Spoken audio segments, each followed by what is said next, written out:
మన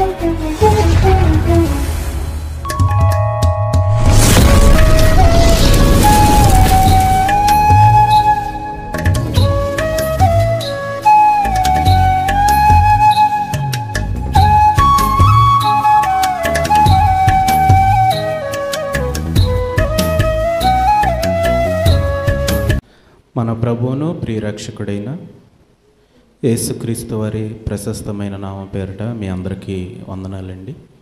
దేవాది దేవుడు మనకిచ్చినటువంటి ఈ సమయాన్ని బట్టి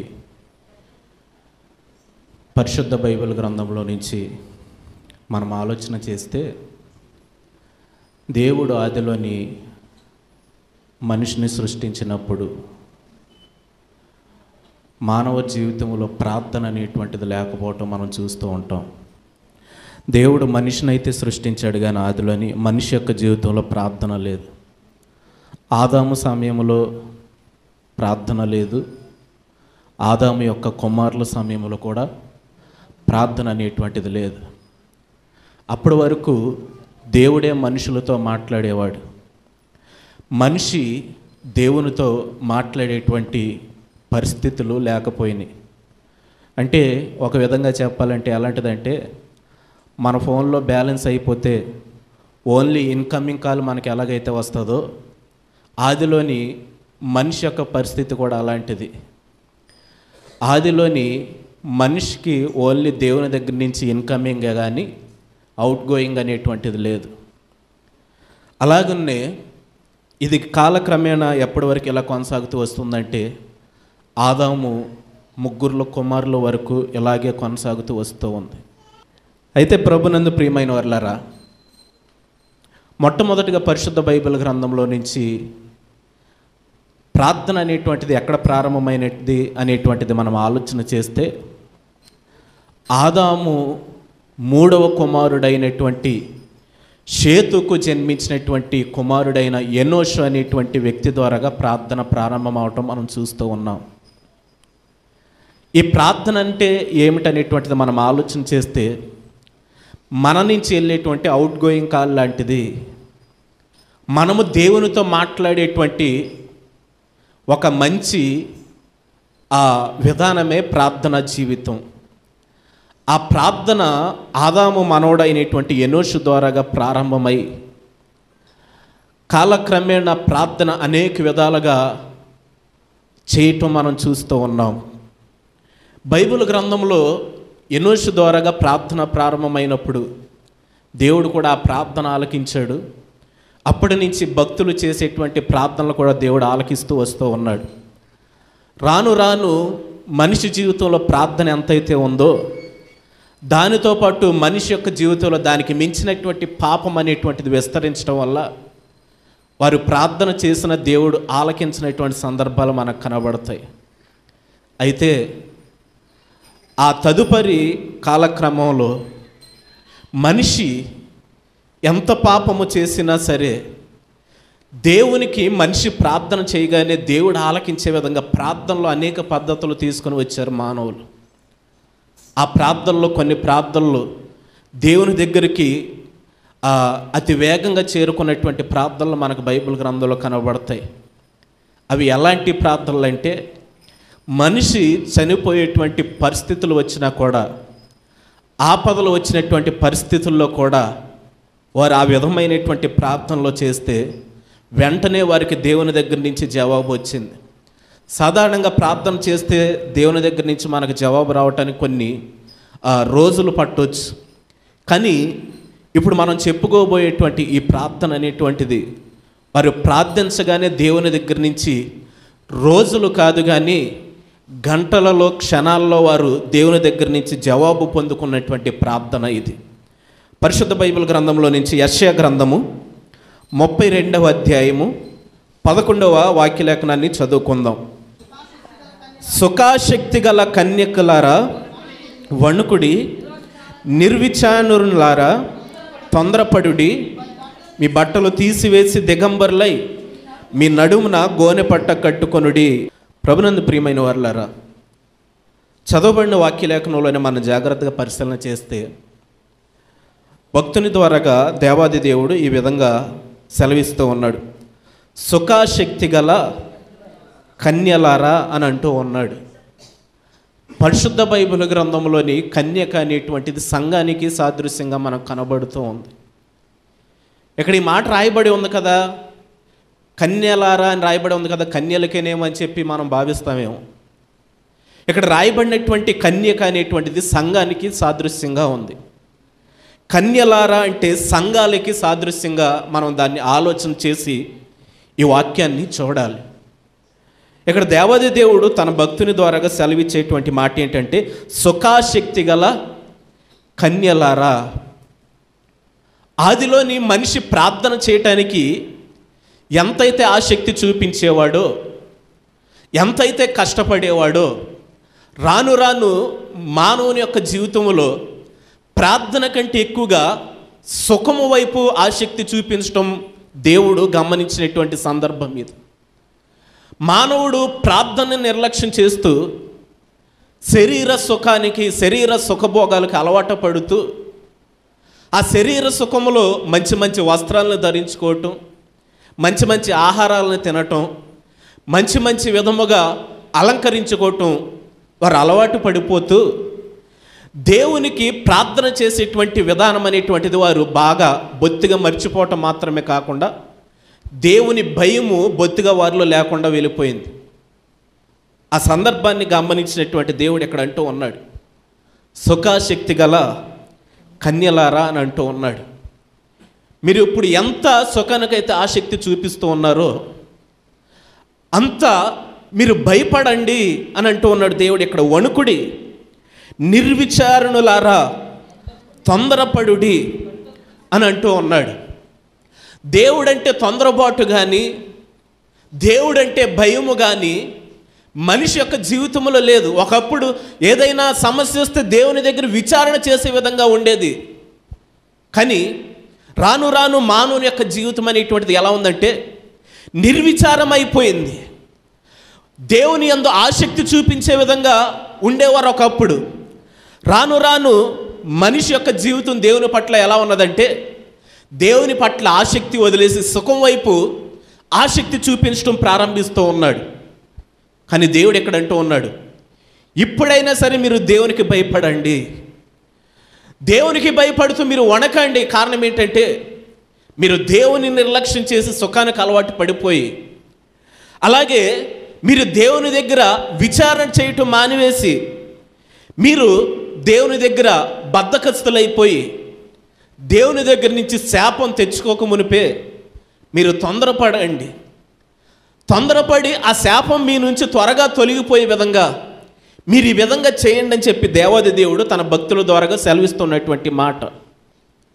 ఒక విధంగా చెప్పాలంటే దేవుడు చెప్పేటువంటి మాట ఏంటంటే దేవునికి వణుకుతూ, దేవునికి తొందరపడుతూ ప్రార్థన చేయమని చెబుతోంది.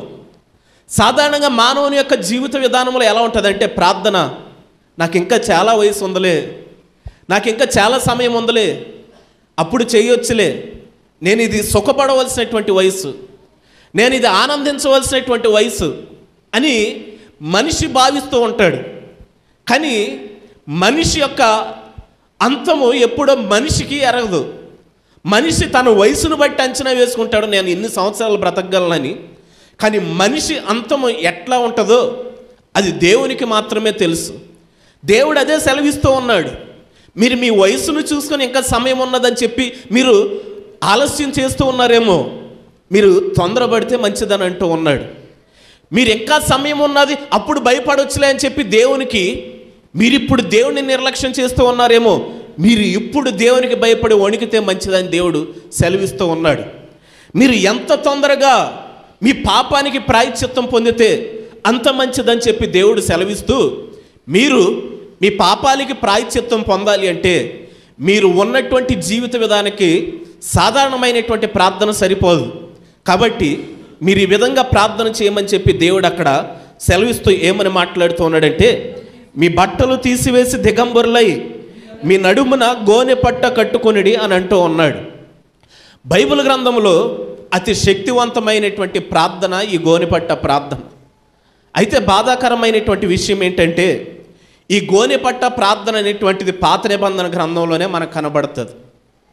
ఈ ప్రార్థన అనేటువంటిది రాజులు చేశారు, అలాగే సామాన్యులు చేశారు, అలాగే ధనవంతులైనటువంటి వారు చేశారు, ఏమీ లేని వారు కూడా ఈ ప్రార్థన చేసినట్లుగా మనం చూస్తూ ఉన్నాం.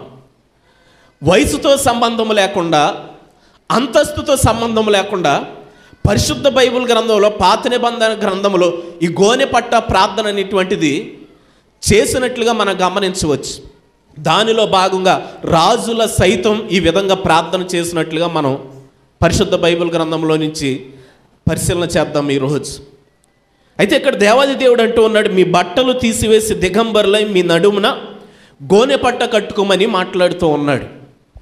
మనిషి జీవిత విధానంలో బట్టలు కూడా సుఖభోగాలలో ఒకటిగా మారిపోయింది. ధనవంతుడు మనం గమనిస్తూ ఉంటాం, అతడు అనుదినము బహుగా సుఖపడుచుండెను అని అక్కడ రాయబడుతూ ఆ సుఖంలో భాగంగా బట్టలను కూడా అక్కడ యాడ్ చేసినట్లుగా మనకు కనబడుతుంది. అతడు ఓదా రంగు బట్టలను సన్నపు నారు వస్త్రాలను ధరించుచు అనుదినము బహుగా సుఖపడుచుండెను అని. అంటే మనిషి సుఖభోగాలలో వస్త్రము కూడా ఒకటి. ప్రశస్తమైనటువంటి వస్త్రాన్ని ధరిస్తూ మనిషి సుఖపడాలని చెప్పి ఆలోచన చేస్తాడు. 3వ అధ్యాయము 24వ వచనం చదువుకుందాం. యెషయా గ్రంథం 3వ అధ్యాయము 24వ వచనం.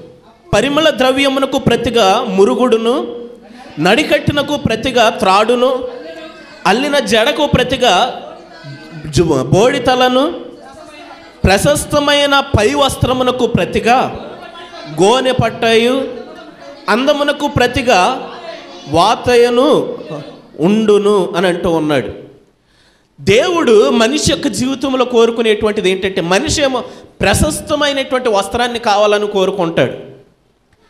ప్రశస్తమైనటువంటి వస్త్రాన్ని ఎందుకు కావాలని కోరుకుంటాడంటే, ఆ వస్త్రము ద్వారాగా తాను అనుభవించేటువంటి సుఖాన్నే కానీ, ఆ వస్త్రము ద్వారాగా తాను ప్రవర్తించేటువంటి తీరే కానీ మారటం మనం గమనిస్తూ ఉంటాం. ఒక మనిషి ఇంటి దగ్గర ఉన్నప్పుడు ఒకలా ఉంటాడు, బయటికి వెళ్ళేటప్పుడు మరొక విధంగా రెడీ అయ్యి వెళ్తూ ఉంటాడు. ఇంటి దగ్గర ధరించినటువంటి వస్త్రాల మాదిరిగా బయటికి వెళ్ళేటప్పుడు ఏ వ్యక్తి కూడా తన యొక్క వస్త్రాలంకరణ అనేటువంటిది ఉండదు. ప్రశస్తమైనటువంటి వస్త్రాలు, అందమైనటువంటి వస్త్రాలు, విలువైనటువంటి వస్త్రాలను ధరించుకొని వెళ్ళటం మనం చూస్తూ ఉంటాం. కారణం ఏంటంటే, ఆ వస్త్రాన్ని బట్టి చూసిన వారందరూ ఎంత మంచి బట్టలు వేసుకున్నాడని చెప్పి ఆ వ్యక్తిని వస్త్రాన్ని బట్టి ఆకర్షిస్తారని చెప్పి మనిషి యొక్క భావన. అంతేకాదు, ఆ విలువైనటువంటి వస్త్రాన్ని బట్టి మనిషి కూడా తనలో తాను గర్వించటం అనేటువంటిది ఆరంభమవటం మనం చూస్తూ ఉంటాం. అయితే దేవుడు ఇక్కడ అంటూ ఉన్నాడు భక్తుడి ద్వారాగా, ప్రశస్తమైన పై వస్త్రమునకు ప్రతిగా గోనెపట్ట అనేటువంటిది దేవుడు మనిషి యొక్క జీవితంలో కోరుకుంటూ ఉన్నాడు. ప్రశస్తమైనటువంటి వస్త్రం అనేటువంటిది మనిషిని బద్ధకస్తుని చేసి దేవుని దగ్గర మోకరించలేనటువంటి పరిస్థితి తీసుకురావచ్చేమో బహుశా. ఆ వస్త్రము మనం కొన్ని సందర్భాల్లో గమనిస్తాం. కొన్ని రకాల వస్త్రాలను బట్టి మనం కింద కూర్చోటానికి ఇష్టపడం. మనం కొన్ని వస్త్రాలను బట్టి మనం ఎక్కడ పడితే అక్కడ కూర్చోటానికి ఇష్టపడతాం. కొన్ని మంచి బట్టలు వేసుకున్నప్పుడు కింద కూర్చోటానికి ఇష్టపడం. కింద కూర్చుంటే మాసిపోద్దేమో, కింద కూర్చుంటే మరకంటుకుపోద్దేమో, కింద కూర్చుంటే ఇది పాడైపోద్దేమో, పాడైపోతే ఎలా ఆలోచన చేస్తామా? అంటే నీ ఆలోచన ప్రారంభమవటానికి గల కారణం ఏంటంటే, నువ్వు వేసుకున్నటువంటి వస్త్రం.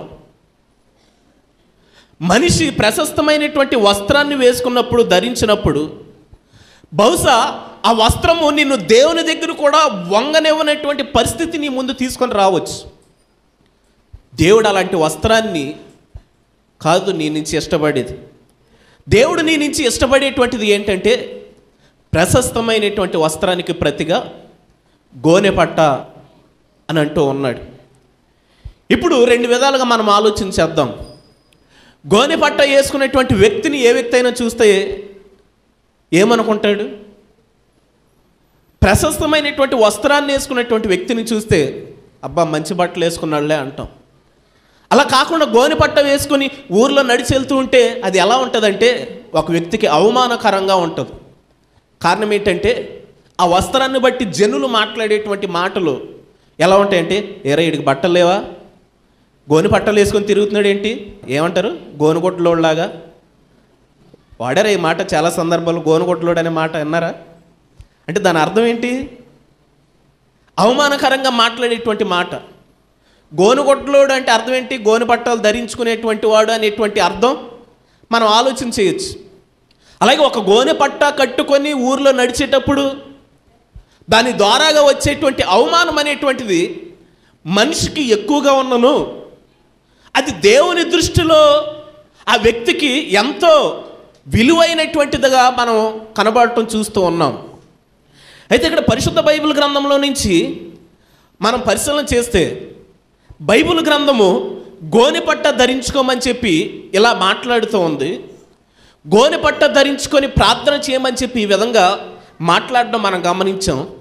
అయితే ఈ గోనెపట్ట ప్రార్థన అనేటువంటిది పాత నిబంధన గ్రంథంలో మాత్రమే మనం చూడటం గమనిస్తాం. అయితే కొత్త నిబంధన గ్రంథానికి వచ్చేసరికి గోనెపట్ట ప్రార్థన మనకు కనపడదు.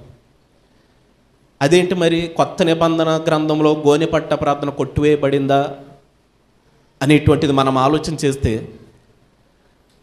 ఆ ప్రార్థన కొట్టివేయబడాలంటే దాన్ని ఎవరు కొట్టివేయాలా? మనం కొట్టేస్తే కొట్టివేయబడిద్దా?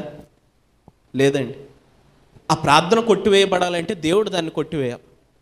మరి దేవుడు ఆ కొత్త నిబంధన గ్రంథంలో వచ్చేసరికి గోనెపట్ట ప్రార్థన గురించి ఏమని మాట్లాడుతున్నాడు ఒక సందర్భాన్ని మనం పరిశీలన చేద్దాం. మత్తయి సువార్త 11వ అధ్యాయము 21వ వచనం చదువుకుందాం. అయ్యో కొరాజీనా, అయ్యో బెత్సయిదా, మీ మధ్యను చేయబడిన అద్భుతములు తూరు సీదోను పట్టణములలో చేయబడిన ఎడల ఆ పట్టణముల వారు పూర్వమే గోనె పట్ట కట్టుకొని బూడిద వేసుకొని మారు మనసు పొందియుందురు.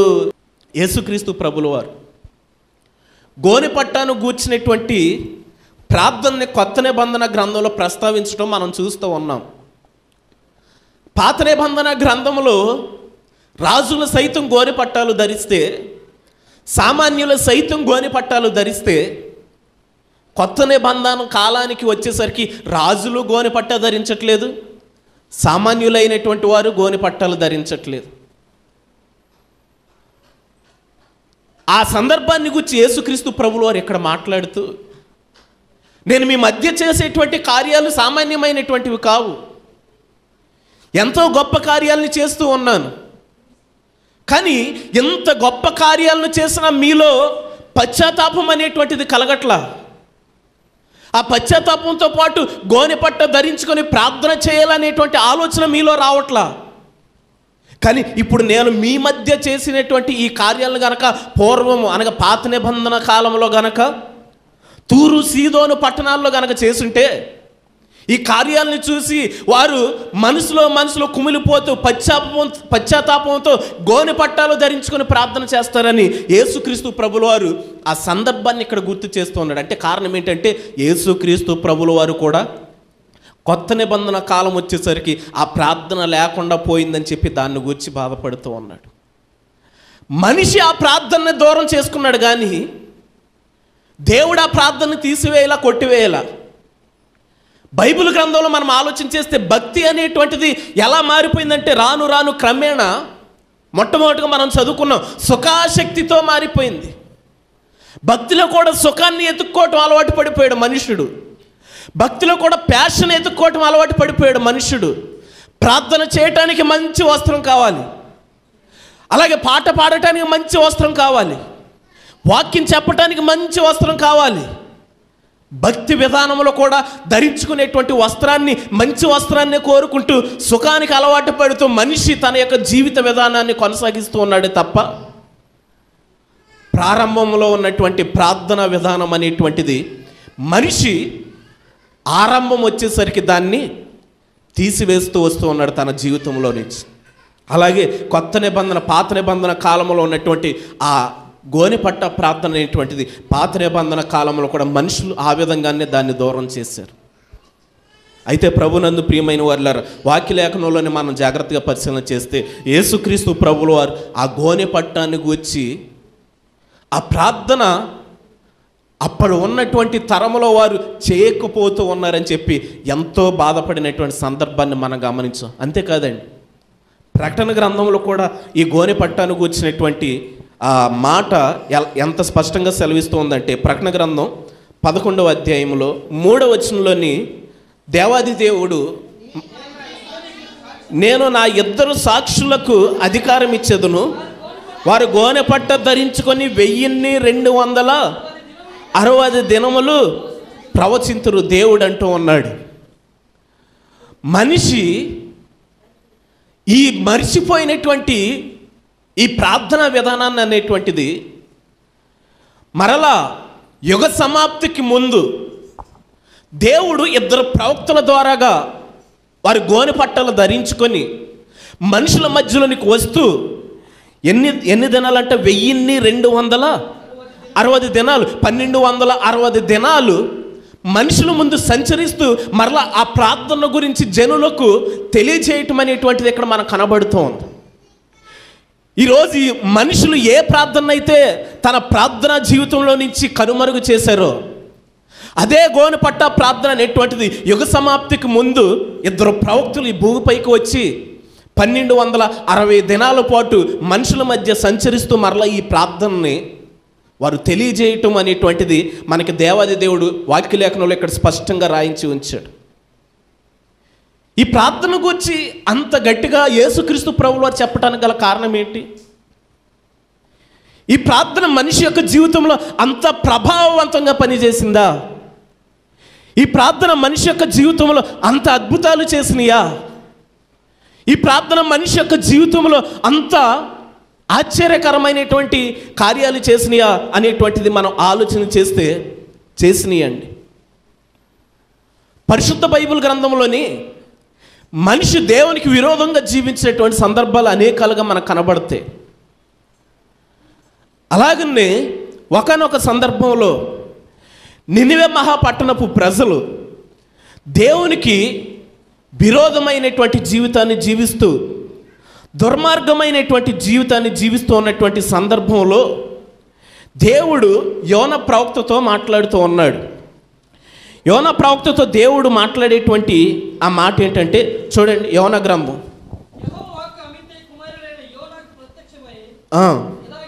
ఇలాగ సెలవిచ్చాను, నినివే మహాపట్టణపు దోషము నా దృష్టికి ఘోరమాయను గనుక నీవు లేచి నినివే మహాపట్టణమునకు పోయి దానికి దుర్గతి కలుగునని ప్రకటింపుము. అయితే యెహోవా సన్నిధిలో నుండి తర్షీషునకు పారిపోవాలని యోనా యొప్పేకు పోవు తర్షీషునకు పోవు ఒక వాడను చూచి ప్రయాణమునకు కేవు ఇచ్చి యెహోవా సన్నిధిలో నిలవక వాడవారితో కూడా తర్షీషునకు పోవుటకు వాడ ఎక్కిపోయాను. అయితే ప్రభునందు ప్రియమైన వారులారా, ఇక్కడ నినివే మహాపట్టణ ప్రజలు దేవుని దృష్టికి బహు దుర్మార్గంగా జీవిస్తున్నటువంటి ప్రజలు వీరు. వారు ఎంత దుర్మార్గంగా జీవిస్తున్నటువంటి ప్రజలు అంటే, ఒక మాటలో చెప్పాలి అంటే ఒకానొక సందర్భంలో సొదొమ గొమొర్రా ప్రజలు ఏ విధంగా అయితే దేవునికి విరోధంగా జీవించారో అలాగనే ఇక్కడ ఉన్నటువంటి ఈ నినివే మహాపట్టణపు మనుషులు కూడా దేవునికి విరోధముగా దుర్మార్గంగా జీవించినటువంటి మనుషులు. ఆదికాండము 13వ అధ్యాయం 13 వచనంలో కనబడుతుంది సొదొమ గొమొర్రా ప్రజలు దేవుని పట్ల ఎలా జీవించారు. అయితే దేవునికి ఉన్నటువంటి ఒక మంచి అలవాటు ఏంటంటే, మనిషి ఎంత దుర్మార్గంగా జీవించినా సరే, మనిషి ఎంత భయం లేకుండా దేవుని పట్ల నడిచినా సరే, దేవుడు వారికి చెప్పబెట్టకుండా వారి మీదకి నాశనాన్ని తీసుకొచ్చేటువంటి వాడు కాదు. ముందుగా హెచ్చరిక చేస్తాడు దేవుడు. ఆ రోజు దేవుడు సొదొమ గొమొర్రాలకి అలాగే హెచ్చరిక చేశాడు. ఇప్పుడు నినివే మహాపట్టణ ప్రజలు కూడా దేవుడు అలాగే హెచ్చరిక చేశాడు. కానీ సొదొమ గొమొర్రా పట్టణమేమో నాశనం చేయబడింది, నినివే మహాపట్టణమేమో కాపాడబడింది. అసలు వీరు ఆ సొదొమ గొమొర్రా ప్రజలే కానీ నినివే మహాపట్టణపు ప్రజలే కానీ జీవించినటువంటి జీవిత విధానం ఒకటే. కానీ వారు నాశనం అయిపోవటానికి, కాల్చబడటానికి కారణం ఏమిటి అనేటువంటిది మనం ఆలోచన చేస్తే వారు లోబడలేదు దేవుని మాటకి. కానీ ఈ నినివే మహాపట్టణ ప్రజలు దేవుని చేత కాపాడబడటానికి వారు ఎలా లోబడ్డారు అనేటువంటి విధానాన్ని మనం పరిశీలన చేద్దాం. దేవుడు ఎవరోతో సెలవిచ్చాడు, యోనా నీవు నినివే మహాపట్టణానికి వెళ్ళు. దేవునికి చెప్పకుండా నాశనం చేసేటువంటి అలవాటు లేదు కాబట్టి దేవుడు యోనాతో అంటూ ఉన్నాడు, నీవు నినివే మహాపట్టణానికి వెళ్ళు, అది మరో 40 దినాల్లో నాశనం కాబోతూ ఉందని చెప్పి నువ్వు ప్రకటన చేయంటే యోనా ఏం చేశాడంటే తర్షీషునకు ఓడ ఎక్కి పారిపోవటం ప్రారంభించాడు. అయితే యోనా ఈ విధంగా పారిపోవటానికి చాలా సందర్భాలు ఉన్నాయి. ఆ దినాల్లోని ఈ అషూరు వారికి అలాగే ఇశ్రాయేలు వారికి యుద్ధాలు జరుగుతూ ఉండే. వీరంటే వారికి శత్రుత్వం, వారంటే వీరికి శత్రుత్వం. అషూరుకు రాజధాని నినివే మహాపట్టణం. అలాంటి సందర్భంలో యోనా ఏం చేశాడంటే మా శత్రువులకు నేను ఎందుకు ప్రకటన చేయాలి, ప్రకటన చేస్తే ఒకవేళ దేవుడు వారిని కాపాడేస్తాడేమో, నేను ప్రకటన చేయకపోతే దేవుడు వారిని నాశనం చేస్తానన్నట్లుగా ఖచ్చితంగా నాశనం చేస్తాడని చెప్పి యోనా భావించాడు. ఈ మాట మనకి చాలా స్పష్టంగా ఎక్కడ అర్థమవుతుందంటే 4వ అధ్యాయము మొదటి నుంచే ఈ మాటలో మాట్లాడతాడు యోనా. 4వ అధ్యాయం మొదటి నుంచి.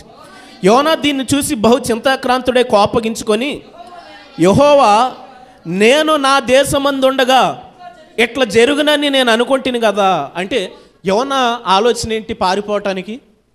అతడు పిరికివాడై పారిపోలా. యోనా ఆలోచన ఏంటంటే నేను వెళ్ళి కనుక వారికి ప్రకటించేస్తే వారు మార్పు చెందుతారేమో, మార్పు చెందితే దేవుడు దయగలవాడు కాబట్టి వారిని కాపాడేస్తాడేమో, మమ్మల్ని ఎంత ఇబ్బంది పెట్టినటువంటి వీరు బాగుపడటానికి వీలు లేదు, వారు నాశనం అయిపోవాలని చెప్పి యోనా ఏం చేశాడంటే తర్షీషుకు పారిపోతున్నాడు. పారిపోతే దేవుడు మరలా ఏదో విధంగా యోనాని మెడ వంచి దేవుడు మరలా నినివే మహాపట్టణానికి తీసుకుని వచ్చాడు. మన అందరికీ తెలిసిన సందర్భమే. అయితే తీసుకుని వచ్చిన తర్వాత యోనా ఏం చేశాడంటే దేవుడు చెప్పిన మాట ప్రకారముగా ఆ నినివే మహాపట్టణం ప్రజలకి 1 దిన ప్రయాణం అంత దూరము అతడు ప్రయాణం చేసి మరో 40 దినాల్లో దేవుడు ఈ పట్టణాన్ని నాశనం చేయబోతూ ఉన్నాడు. మీరు చేసినటువంటి దుర్మార్గమైనటువంటి కార్యాలు దేవుని దృష్టికి కోపాన్ని పుట్టించినాయి కాబట్టి మీరు మరో 40 దినాల్లోని నాశనం కాబోతూ ఉన్నారు, ఈ పట్టణం నాశనం కాబోతూ ఉందని చెప్పి యోనా ప్రకటన చేసినట్లుగా మనం గమనించవచ్చు 3వ అధ్యాయములు. అయితే ఈ నినివే మహాపట్టణ ప్రజలు సొదొమ గొమొర్రా పట్టణ ప్రజల వల్లే తిరగబడాల. అసలు ఎవడరా నువ్వు, మమ్మల్ని దేవుడు నాశనం చేయటం ఏంటి, ముందు మీ అంతేంటో మేము చూస్తామని చెప్పి నినివే మహాపట్టణ ప్రజలు సొదొమ గొమొర్రా పట్టణ ప్రజల్లాగా తిరగబడాల. సొదొమ గొమొర్రా ప్రజలు ఏం చేశారు? ఆ వార్తను చెప్పడానికి వెళ్ళినటువంటి ఆ 3 దేవదూతల పైన అత్యాచారం చేయడానికి ప్రయత్నించినట్లుగా మనం చూడవచ్చు. కానీ ఇక్కడ దానికి పూర్తిగా రివర్స్ అయింది. వారు ఒకే విధమైనటువంటి స్వభావం గలవారు మనుషులు. ఇక్కడ ఈ నినివే మహాపట్టణ ప్రజలు కూడా అలాంటి స్వభావం కలిగినటువంటి మనుషులే అయినప్పటికీ మీరేం చేశారంటే యోనా మాటకి లోబడ్డారు. యోనా మాటకి లోబడి దేవునికి భయపడటం ప్రారంభించారు. దేవునికి భయపడటం ప్రారంభించి వారు దేవునికి భయపడేటువంటి విధానంలో వారు చేసినటువంటి పని ఏంటంటే, ప్రభునందు ప్రియమైన వారులారా చూడండి 6వ వచనాన్ని చదువుకుందాం. ఆ సంగతి నినివే రాజునకు వినబడినప్పుడు అతడు తన సింహాసనము మీద నుండి దిగి తన రాజవస్త్రములు తీసివేసి గోనె పట్ట కట్టుకొని బూడిదలో కూర్చుండెను. మరియు రాజైన తానును ఆయన మంత్రులను ఆజ్ఞ ఇయ్యగా, ఒకవేళ దేవుడు మనసు త్రిప్పుకొని పశ్చాత్తాప్తుడై మనము లయము కాకుండా తన కోపాగ్నిని చల్లార్చుకొను గనుక మనుషులు ఏది పుచ్చుకొనకూడదు, పశువులు కానీ ఎద్దులు కానీ గొర్రెలు కానీ మేత మేయకూడదని, నీళ్లు తాగకూడదు, మనుషులందరూ తమ దుర్మార్గములు విడిచి తాము చేయు బలత్కారమును మానివేయవలనని మనుషులేమి పశువులేమి సమస్తమును గోనె పట్ట కట్టుకొనవలెను. ఏంటంట, ఎంత ఆశ్చర్యమో చూడండి. దేవుడు నినివే మహాపట్టణానికి వార్నింగ్ ఇస్తే మీరు దుర్మార్గంగా జీవిస్తూ ఉన్నారు, మీకున్న టైం 40 దినాలే, ఈ 40 దినాల్లో మీరు చనిపోబోతూ ఉన్నారని చెప్పి యోనా ఒక్కరోజే ప్రకటన చేశాడండి. అంటే ఆ నినివే మహాపట్టణం అంతా 3 దినాలు ప్రయాణం చేస్తే ఎంత దూరమో అంత విస్తీర్ణం కలిగినదిగా అక్కడ మనకి చాలా స్పష్టంగా రాయబడి ఉంటుంది. అయితే యోనా ఆ 3 వంతుల్లో 1 వంతే ప్రకటన చేసినప్పటికీ ఈ వార్త దేశం అంతా వ్యాపించింది, ఆ నినివే మహాపట్నం అంతా వ్యాపించింది. వ్యాపిస్తూ రాజు దాకా వెళ్ళింది ఈ వార్త. కానీ ఏ ఒక్కరూ ఏంటి వీడు ఎక్కడి నుంచి వచ్చాడు, ఇలాంటి వార్తను తీసుకొని వచ్చి మనం నాశనం అయిపోతాం అంటున్నాడని చెప్పి ఏ ఒక్కరు కూడా యోనా పైన కోపం తెచ్చుకోలే. ఇతడు ఒక ప్రవక్త, ఇతడు చెప్పేటువంటి మాట దేవుని మాట, అది నిజమే అయితే తప్ప అతడు మనతో ఈ మాటలు చెప్పడు అని చెప్పి యోనా మాటకి భయపడి దేవునికి లోబట్టం ప్రారంభించారు. ఈ మాట రాజు దాకా వెళ్తే రాజు కూడా తన సింహాసనము దిగి తన రాజవస్త్రాన్ని తీసివేసి అని రాయబడం. రాజవస్త్రంతో ప్రార్థన చేయొచ్చుగా, ఏమైనా చేయొచ్చా? రాజవస్త్రంతో ప్రార్థన చేయొచ్చు కదా. రాజవస్త్రాన్ని తీసివేసి ఒక రాజు గోనె పట్ట ధరించుకొని దేశంలో ఉన్న వారికి ఆజ్ఞాపించాడు. నేనే కాదు, దేశంలో ఉన్నటువంటి ప్రతి ఒక్కరూ కూడా వారి ఒంటి పైన ఉన్నటువంటి వస్త్రాలని తీసివేసి గోనె పట్టాలు ధరించుకోవాలి. మనుషులే కాదు, పశువులకు కూడా గోనె పట్టాలు ధరించండి అని చెప్పి రాజు ఆజ్ఞాపించాడు. దేవునికి స్తోత్రం. ఆజ్ఞాపించి రాజు అంటూ ఉన్నాడు, మీరు గోనె పట్టాలు ధరించుకోవటం మాత్రమే కాదు, దేవుడు మన మొర ఆలకించే వరకు ఎవరో కూడా పచ్చి మంచినీళ్ళు కూడా ముట్టుకోవటానికి వీల్లేదు. పచ్చి మంచినీళ్ళు కూడా ముట్టుకోకుండా మన అందరం ఏం చేద్దామంటే, ఇప్పుడు వరకు మనం ఎంత దుర్మార్గంగా అయితే దేవుని పట్ల ప్రవర్తించామో ఆ దుర్మార్గం అంతా దేవుని దగ్గర ఒప్పుకుందాం.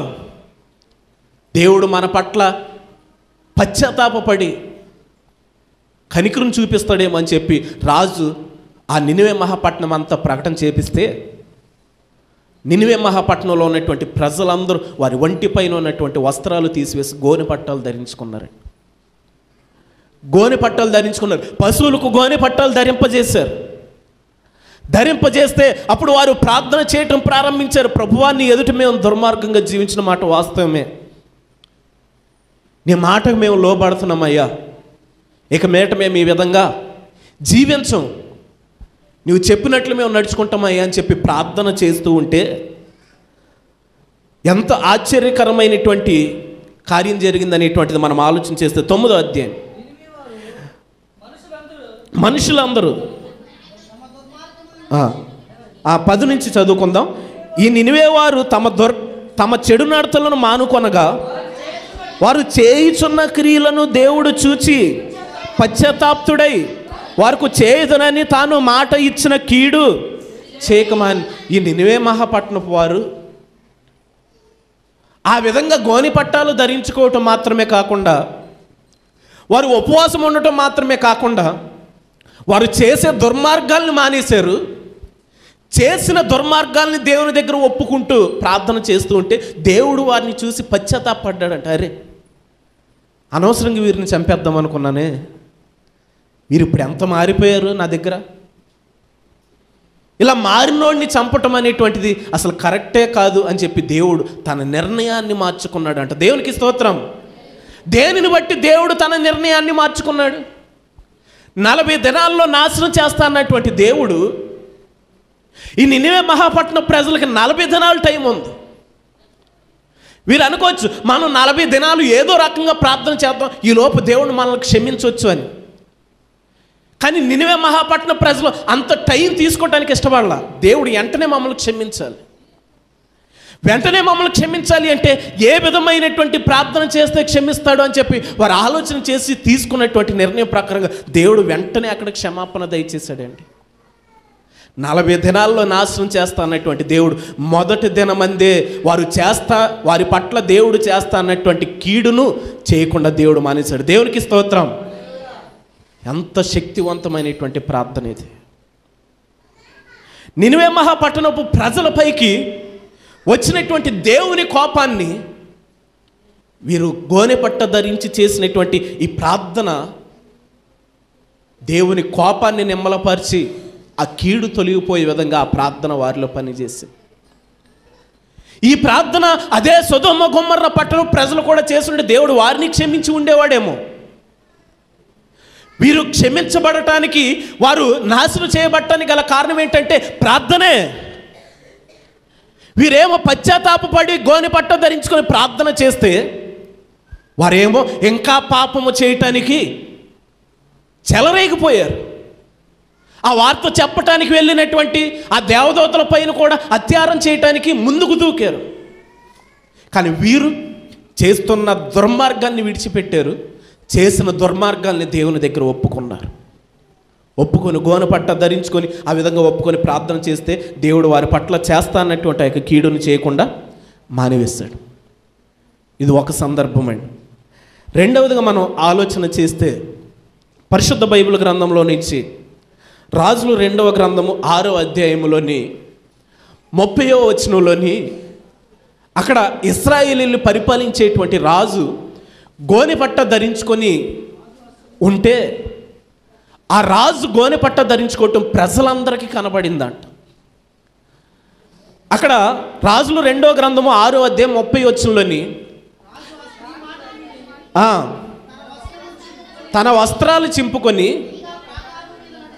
ప్రాకారం మీద నడిచి పోచుండగా జనులు అతన్ని తేరు చూసినప్పుడు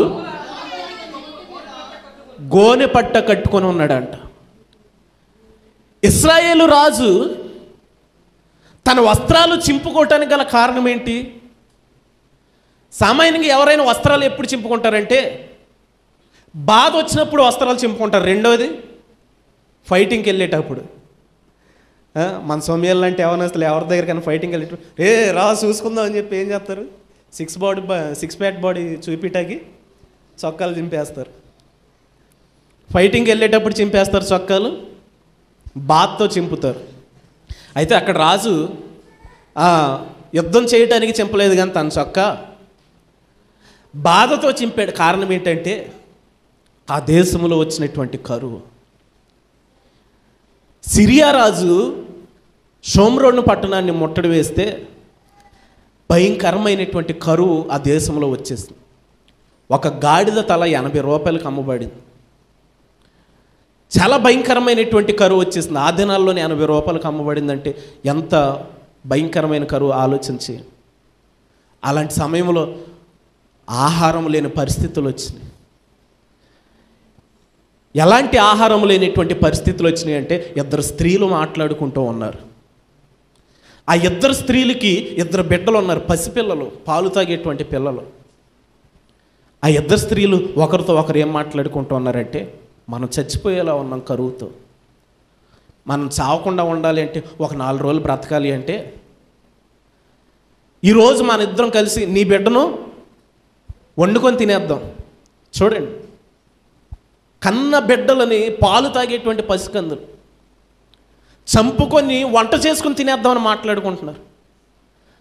మనం చావకుండా బ్రతకాలి అంటే మనం ఈరోజు నీ బిడ్డను చంపుకొని వండుకొని తినేద్దాం, రేపు నీ బిడ్డను వండుకొని తిందామని 2 తల్లులు ఒప్పందం చేసుకొని ఒకరోజు వారు అనుకున్నట్లుగా ఒక తల్లికి పుట్టిన బిడ్డని చంపుకొని వంట చేసుకొని తినేశారు.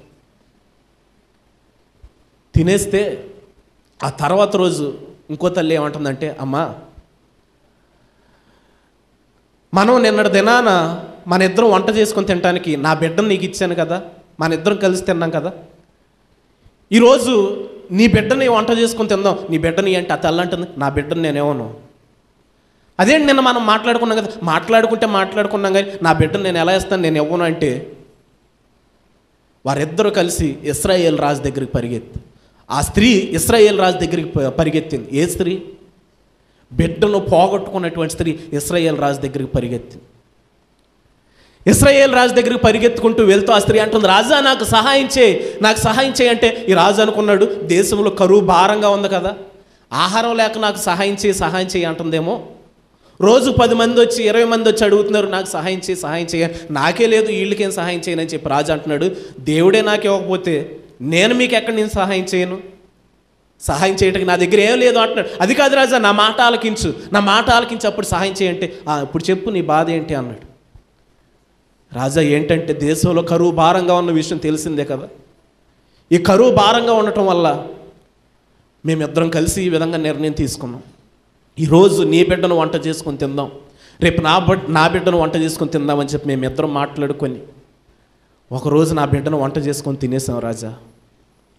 కానీ ఈరోజు తన వంతు వస్తే తన బిడ్డను వంట చేయడానికి ఆమె ఒప్పుకోవట్లేదని చెప్పి ఈ స్త్రీ వచ్చి కంప్లైంట్ ఇస్తే వస్త్రాన్ని చింపుకున్నాడంటే ఏంటి భయంకరమైనటువంటి దారుణం! ఎంత భయంకరమైనటువంటి కరువు కారణం ఏంటని చెప్పి వెంటనే రాజు తన వస్త్రాలు చింపుకొని అదే స్థానంలో గోనెపట్ట ధరించుకొని ప్రార్థన చేయడం ప్రారంభిస్తే ఎలీషా ద్వారాగా దేవుడు మాట్లాడుతూ ఉన్నాడు. రేపు ఈ వేళకి దేశంలో నుంచి కరువు తొలగిపోతుంది అని చెప్పి దేవుడు సెలవిచ్చాడు. దేవునికి స్తోత్రం. రేపు ఈ వేళకి దేశంలో ఎంత భారంగా కరువు ఉందో అంత సమృద్ధిగా ఆహారం ఉంటుందని చెప్పి దేవుడు ఎలీషా ద్వారాగా సెలవిచ్చాడు. దాని అంతటికి కారణం ఏంటంటే ఒక గోనెపట్ట.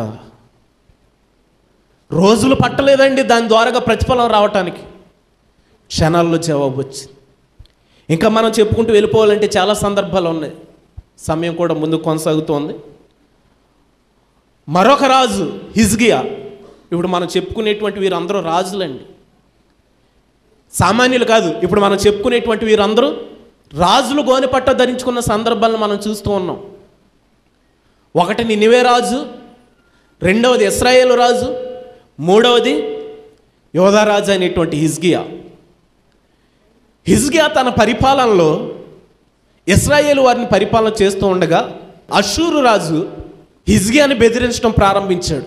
ఏమని బెదిరిస్తూ ఉన్నాడంటే, మీరు మర్యాదగా నాకు లోబడి నాకు దాసులుగా మీరుంటే నేను మీ పైన యుద్ధం చేయను, మీ ఆస్తిపాస్తులను నేను దోచుకోను, మీ ఆస్తిపాస్తులను అనుభవించేటువంటి స్వేచ్ఛను మీకు ఇస్తాను, కాకపోతే మీ పైన నేను అధికారిగా ఉంటానని చెప్పి అష్షూరు రాజు వారితో మాట్లాడినప్పుడు హిజ్కియా ఏమంటూ ఉన్నాడంటే, మీరు తొందరపడి ఎవ్వరు అష్షూరు రాజు మాటకు ఒప్పుకోమాకండి, దేవుని దగ్గర ప్రార్థన చేద్దాం, దేవుడు ఏ సమాధానం చెబుతాడో చూద్దామని చెప్పి హిజ్కియా అన్నాడు. హిజ్కియా బహు ప్రార్థనా పరుడు అని. దావీదు ఎంతటి ప్రార్థనా పరుడు అంతటి ప్రార్థనా పరుడు అని చెప్పుకోవచ్చు ఒక విధంగా హిజ్కియా. దావీదు ఎంతటి ప్రార్థనా పరుడు అంతటి ప్రార్థనా పరుడు హిజ్కియా. అంతేకాదు దావీదు కంటే కూడా ఎక్కువ దేవునికి నచ్చేటువంటి విధంగా జీవించినటువంటి వాడు హిజ్కియా. అరణ్యంలో ఇశ్రాయేలీలు నిలవబెట్టించినటువంటి ఇత్తడి సర్పం ఇశ్రాయేలీల రాజుల అందరి పరిపాలనలో అది అలా పూజిస్తూనే వచ్చారు ఇశ్రాయేలీలు. దావీదు టైంలో కూడా దాన్ని పూజిస్తూ వస్తూ ఉన్నారు. కానీ హిజ్కియా టైంలో హిజ్కియా దాన్ని పడగొట్టించి ముక్కలు ముక్కలుగా చేశాడు. అంతటి భక్తిపరుడు, దేవుని యందు అంతటి రోషం కలిగినటువంటి వాడు హిజ్కియా. దావీదు జీవితంలో బెత్షెబా విషయంలో చేసినటువంటి పాపమైనా కనబడుతుంది, కానీ హిజ్కియా జీవితంలో ఆ పాపం కూడా లేదు. అలాంటి ప్రార్థన జీవితాన్ని జీవిస్తున్నటువంటి హిజ్కియా ఈ అష్షూరు రాజు ఎప్పుడైతే తనను బెదిరిస్తూ ఉన్నాడో, ఎలా బెదిరిస్తూ ఉన్నాడో తెలుసా? హమాతు దేవతలు ఏమైనా వారిని కాపాడియా, ఫలానా దేశపు దేవతలు ఏమైనా వారిని కాపాడాయా, వారి దేశాల్లో ఉన్నటువంటి దేవతలు వారిని కాపాడలేకపోయాయి, మీ దేవుడైన యెహోవా మిమ్మల్ని కాపాడుతాడని చెప్పి మీరు భ్రమపడొద్దు, మీ దేవుడు మిమ్మల్ని కాపాడలేడు, నేను మిమ్మల్ని నాశనం చేస్తానని చెప్పి అక్కడ హిజ్కియాతో వర్తమానం పంపిస్తే హిజ్కియా అన్నాడు ప్రజలతో, మీరు ఎవరు తొందరపడొద్దు, భయపడొద్దు, దేవుని దగ్గర ప్రార్థన చేద్దామని చెప్పి వెంటనే హిజ్కియా గోనెపట్ట ధరించుకొని ప్రార్థన చేస్తూ కొంతమందిని యెషయా ప్రవక్త దగ్గరికి పంపించాడు. మీరు కూడా ప్రార్థన చేయండి, ప్రార్థన సహాయం మాకు అవసరం, మీరు ప్రార్థన చేస్తే దేవుడు సమాధానం దయచేస్తాడని చెప్పినప్పుడు వీరందరూ గోనెపట్టాలు ధరించుకొని ప్రార్థన చేస్తూ ఉంటే దేవుడు చెప్పినటువంటి మాట ఏంటంటే, చూడండి పరిశుద్ధ బైబిల్ గ్రంథంలో నుంచి రాజుల 2వ గ్రంథం 19వ అధ్యాయం 6వ వచనాన్ని చదువుకుందాం. యెషయా వారితో ఇట్లా, నేను నీ యజమానికి ఈ మాట తెలియజేయుడి, యెహోవా సెలవిచ్చినది ఏమనగా, అష్షూరు రాజు పనివారు నన్ను దూషింపగా నీవు వినిన మాటలకు భయపడవద్దు, అతనిలో ఒక ఆత్మను నేను పుట్టింతును, అతడు వదంతి విని తన దేశమునకు వెళ్ళిపోవును, తన దేశమందు కత్తి చేత అతని కోల చేతును దేవుడు అంటూ ఉన్నాడు. హిజ్కియా, అష్షూరు రాజు దూషించింది నిన్ను కాదు, ఆ మాటలకు నీవు భయపడొద్దు, దూషించింది నన్ను కాబట్టి నన్ను దూషించిన ఆ అష్షూరు రాజు ఏమవుతాడో నువ్వే చూస్తావు అన్నాడు. అలాగే 22 వచ్చిన చదవండి ఒకసారి. ఎవరిని దూషించాడు? నీవు ఎవరిని తిరస్కరించితివి, ఎవరిని దూషించితివి, నీవు గర్వించి ఎవరిని భయపెట్టితివి? ఇశ్రాయేలీల పరిశుద్ధ దేవుణ్ణే కదా ఆయన అంటూ ఉన్నాడు. అక్కడ అష్షూరు రాజు దూషించింది హిజ్కియాను కాదు, దేవుణ్ణి. నీవు ఎవరిని దూషించావు, ఎవరిని తిరస్కరించావు, ఎవరిని భయపెట్టావు? ఇశ్రాయేలీల దేవుడైన పరిశుద్ధ దేవుణ్ణే కదా. నన్ను దూషించినటువంటి ఆ రాజు పరిస్థితి ఏం కాబోతుందో తెలుసా హిజ్కియా? అతడు నీతో యుద్ధం చేయలేక తన దేశానికి పారిపోతాడు. పారిపోతే తన దేశం అందే అతన్ని కత్తితో చంపేస్తారు. ఇది నువ్వు గుర్తుపెట్టుకో అన్నాడు. హిజ్కియా ప్రార్థన చేస్తూనే ఉన్నాడు ఆపకుండా. ఆ రాత్రి జరిగిన కార్యం ఏంటో తెలుసా? హిజ్కియా గోనెపట్ట ధరించుకొని ప్రార్థన చేస్తూ ఉంటే ఆ రాత్రి దేవుని దూత అష్షూరు సైన్యంలోనికి దిగి 1,85,000 మందిని చంపేస్తే ప్రజలు పారిపోవటం ప్రారంభించారు ఎటోళ్ళట్టు. హిజ్కియా గోనెపట్ట ధరించుకొని ప్రార్థన చేస్తూ ఉంటే దేవుని దూత అష్షూరు సైన్యంలో దిగి 1,85,000 మందిని చంపేస్తుందండి. దేవునికి స్తోత్రం. చంపేస్తే ప్రజలు పారిపోతూ ఉన్నారు. హిజ్కియా యుద్ధం చేయలా, హిజ్కియా చేసింది ప్రార్థనే. ఆ ప్రార్థన కూడా ఎలాంటిదంటే గోనెపట్ట ధరించుకొని చేసినటువంటి ప్రార్థన. చేస్తూ ఉంటే ప్రార్థన, దేవుని దూత ఆకాశం నుండి దిగి వచ్చి అష్షూరు సైన్యములు పడి 1,85,000 మందిని చంపేస్తే ప్రజలు పారిపోతూ ఉన్నారు. రాజు కూడా నినివే మహాపట్నానికి పారిపోయాడు. ఆ అష్షూరు రాజు నినివే మహాపట్నానికి పారిపోయి అక్కడ ఒక గుడిలో తన దేవతకు మొక్కుతూ ఉంటే ఆ అష్షూరు రాజు సొంత కొడుకులే కత్తితో పొడిచి చంపేశారు. ఎవరు? సొంత కన్న కొడుకులు కత్తితో పొడిచి చంపేశారు. దేవుని మాట అది. అతడు తన దేశానికి పారిపోతాడు. నువ్వు చేసిన ప్రార్థన నాకు వినబడ్డది. అతడు తన దేశానికి పారిపోయేలా చేస్తాను. అతనిలో నేను ఒక ఆత్మను పుట్టిస్తున్నాను, పారిపోయే ఆత్మని. చాలా రకాల ఆత్మలు ఉన్నాయండి బైబిల్ గ్రంథంలో. అబద్ధం ఆడేటువంటి ఆత్మ దేవుని దగ్గర పర్మిషన్ తీసుకొని వెళ్ళి 400 మందితో అబద్ధం ఆడించినట్లుగా మనం చూస్తాం. ఇక్కడ పారిపోయే ఆత్మను దేవుడు ఆ రాజులో పుట్టించాడు, పారిపోయేలా చేశాడు. పారిపోయేలా చేసినటువంటి ఆ యొక్క రాజును తన సొంత కొడుకులే చంపేశారు. కారణం ఏంటో తెలియదు, కొడుకులు చంపేశారు. చంపేసి ఆ కొడుకులు కూడా మా నాన్న చంపేసామని చెప్పి మమ్మల్ని ఎవరైనా చంపేస్తారో అని వారు వేరే దేశం పారిపోయారు. ఎందుకని? వారు చంపింది ఎంత తండ్రినైనా ఒక పక్క దేశానికి రాజులు ఆ రాజుని చంపాడు కాబట్టి ఒకవేళ దేశంలో ఉన్నవారు మమ్మల్ని బ్రతకనివ్వరేమో అని వారు వేరే దేశానికి పారిపోయారు. ఇదంతా ఎలా సాధ్యమంటే ఒక గోనెపట్ట ధరించుకొని చేసినటువంటి ప్రార్థన. అంతేకాదు, యూదులు ఎస్తేరు ఉన్నటువంటి సమయంలో హమాను యూదులందరినీ హతం చేయాలని చూశాడు. మొర్దెకై పైన పగతో మొర్దెకైని ఉరి తీయాలనుకున్నాడు. ఆ సమయంలో మొర్దెకై చేసినటువంటి పని ఏంటంటే గోనెపట్ట ధరించుకొని ప్రార్థన చేశాడు. ఎస్తేరు గ్రంథం 1:2 వచనాల్లో 4 ఎస్తేరు గ్రంథం 4:1-2 వచనాల్లో కనబడతాయి ఈ మాటలు మనకి. మొర్దెకై ఏం చేశాడంటే గోనెపట్ట ధరించుకొని ప్రార్థన చేశాడు. ప్రార్థన చేస్తే ఏ హమాన్ అయితే మొర్దెకైని ఉరి తీద్దాం అనుకున్నాడు అదే ఉరికై పైకి వెళ్ళి ఈ విధంగా పరిశుద్ధ బైబిల్ గ్రంథంలో నుంచి మనం ఆలోచన చేసినట్లయితే అనేక సందర్భాలు కనబడతాయి. హమాను ఈ సందర్భాలన్నిటిలో కూడా ఉరి తీయబట్టడానికి ప్రధానమైన కారణం ఏంటంటే సంబంధించినటువంటి ప్రార్థన వారి జీవితాల్లో ఎంత ప్రభావవంతంగా పనిచేసిందంటే చాలా ప్రభావవంతంగా పనిచేసింది. అయితే ఈ ప్రార్థన చేసేటువంటి విధానాన్ని గురించి ఎలా ప్రార్థించాలనేటువంటిది మనం ఆలోచన చేస్తే ఆ గోనెపట్ట, చాలా మంది గోనెపట్ట ప్రార్థన బలమైంది కదా అని చెప్పి గోనెపట్ట ధరించుకొని ప్రార్థన చేస్తారేమో, తలపైన బూడిద వేసుకొని ప్రార్థన చేస్తారేమో. కానీ దేవుడు ఆ రెండే కోరుకోట్ల. ఆ గోనెపట్ట వేసుకొని తలపైన బూడిద వేసుకుని ప్రార్థన చేసేటప్పుడు దేవుడు ఇంకా ఏం కోరుకుంటున్నాడంటే చదవండి ఒకసారి. ఇర్మియా గ్రంథము 6:26 వచ్చింది చదవండి. ఇర్మియా గ్రంథం 6:26 6:28. పాడు చేయవాడు హఠాత్తుగా మీ మీదకు వచ్చుతున్నాడు, గోనెపట్ట కట్టుకొని బూడిద చల్లుకొని ఏకకుమారుని గూర్చి దుఃఖించినట్లు దుఃఖము సలపమని చెప్పి వాక్యం అంటూ ఉంది. సరే, గోనెపట్ట ప్రార్థన చాలా ప్రభావవంతంగా పనిచేసింది కదా, మనం గోనెపట్ట కట్టేసుకుందాం, ప్రార్థన చేద్దామని ప్యాషన్ ప్రార్థన చేస్తే దేవుడు ఆలకించడానికి. గోనెపట్ట కట్టుకున్నప్పుడు చేసేటువంటి ప్రార్థన కూడా ఎలా ఉండాలని వాక్యం చెబుతూ ఉందంటే, దుఃఖము సలపాలంట. ఎలాంటి దుఃఖం అంటే, ఒక తల్లికి ఒకే ఒక కుమారుడు ఉంటే, ఆ కుమారుడు అనుకోకుండా మరణిస్తే ఆ తల్లి ఎంత దుఃఖంతో ఏడ్చిద్ది దగ్గరగా. అలాంటి దుఃఖంతో ఏడ్చి ప్రార్థన చేస్తే దేవుడు క్షణాలు పట్టదంట మనకు జవాబు ఇవ్వడం.